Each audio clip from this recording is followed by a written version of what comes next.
CM Omar Abdullah आगा रोहिल्ला की ओर से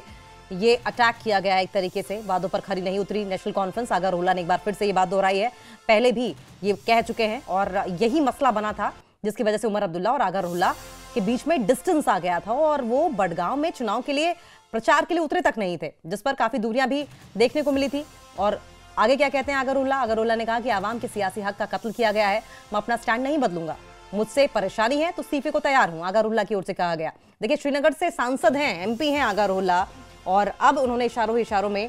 आत्मनिरीक्षण करने की बात की है। कहा है कि उमर अब्दुल्ला को इंट्रोस्पेक्शन करना चाहिए क्योंकि ग्राउंड पर जो वादे किए गए थे उन वादों पर नेशनल कॉन्फ्रेंस खरी नहीं उतरी है और यही मसला बना था बीच में तनाव का और दूरी की का भी, जो दूरी लगातार बडगाम उपचुनाव के नजदीक आते ही बढ़ती चली गई और ऐसे में बयानों के तीर भी काफी सुनने को मिले थे। और आपने देखा था कि किस तरीके से चुनाव के पहले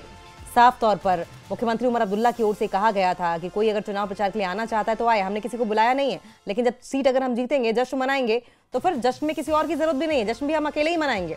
हालांकि अनफॉर्चुनेटली नेशनल कॉन्फ्रेंस के लिहाज से अगर कहा जाए तो ये सीट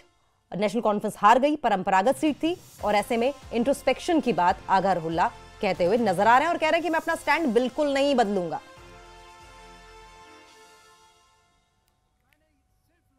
कहा कि मैं इन हालात में अपनी पार्टी के लिए कैंपेनिंग के लिए नहीं जा सकता, फैसला आपके हाथ में।